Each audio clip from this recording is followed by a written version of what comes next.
It started at exactly 3:17 a.m. Every phone in my apartment lit up at the same time. No vibration, no sound, just a red notification on a black screen. Emergency alert. Do not look outside. There was no sender, no government logo, no weather warning, and the strangest part, just silence. I thought it was fake, some kind of glitch, maybe a hacked notification, but then my TV turned on by itself. The screen was black, no channel, no volume, just that same message in the center. Do not look outside. That's when I realized it wasn't just my phone. I checked social media. It was chaos. Twitter was exploding. People across the country were posting screenshots. Same message, same time stamp, 3:17 a.m. No explanation. Some people were laughing about it. Some were scared. Then the posts started disappearing, not getting deleted, vanishing. I went to the window without thinking, just instinct. If the government tells you not to look outside, you want to look even more. My hand touched the curtain, and that's when I heard it. Footsteps, outside, slow, heavy, not like someone jogging, not like someone walking their dog, just pacing, back and forth, back and forth. My apartment is on the 3rd floor. There's no balcony, no ledge, nothing someone could stand on. The footsteps continued. Directly outside my window, I froze. My phone buzzed again. A second notification. This is not a test. Do not acknowledge them. Acknowledge who? I held my breath and listened. The footsteps stopped. Complete silence. Then, a knock. 3 slow taps on the glass. I felt my stomach drop. There was no way someone could be outside that window. No ladder, no fire escape. Another knock.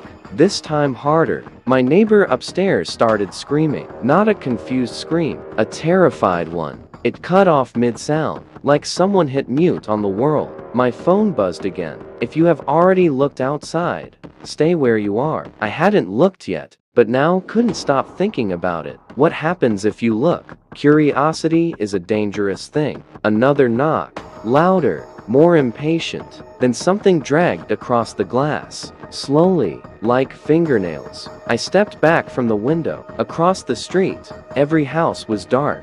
No porch lights, no cars moving. The entire town looked frozen. My phone started vibrating non-stop. Notifications flooding in. Live streams. People ignoring the warning. People pulling back their curtains. One stream showed a man laughing, saying it was probably a prank. He flipped his camera toward the street. The road was empty. Then the camera tilted slightly upward, and I saw it. A figure standing perfectly still in the middle of the street. Too tall, too thin. Its head tilted at an angle that didn't look possible. The man filming went quiet. The figure didn't move.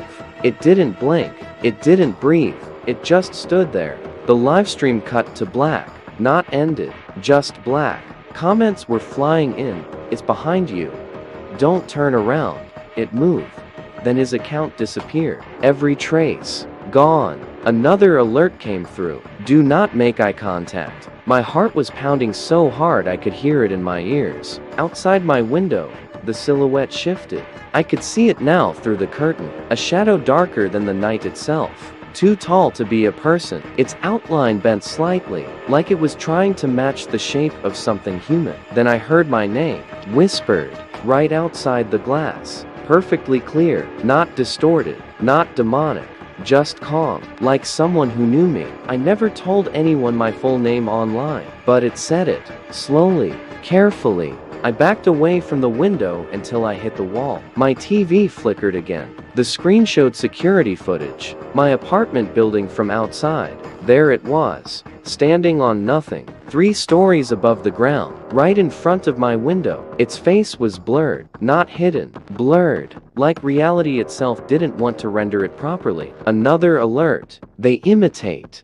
Do not respond. My phone rang. It was my own number calling me. I declined it. It rang again. Voicemail notification instantly. I didn't want to listen, but I did. It was me. My voice. Whispering, "Don't look at me." Something slammed against the glass. The entire window cracked but didn't shatter. I couldn't hold back anymore. For just a second, I looked. and I wish I hadn't. Its face wasn't a face. It was layers, like multiple expressions stacked on top of each other. Smiling, crying, screaming, all at once. And its eyes, they weren't black. They were reflective, like mirrors. And in those mirrors, I saw myself, standing behind it, smiling. The real me was still inside the apartment, but in its eyes, I was outside. My phone vibrated one last time. You have been seen. The figure stopped moving, stopped breathing, stopped existing. It simply wasn't there anymore. The cracks in the glass disappeared. The TV turned off. The alerts vanished from my phone. No history, no screenshots saved, nothing. By morning, the news said there had been a minor technical error in the emergency broadcast system. No injuries reported, no unusual activity. My upstairs neighbor, gone. Apartment empty, no sign anyone had lived there. I tried to tell people, no one remembered the alert. No one except me. At least, that's what I thought. Last night at 3:17 a.m., my phone lit up again. No sound, no vibration, just one message. We are inside now. And this time, it didn't say not to look outside.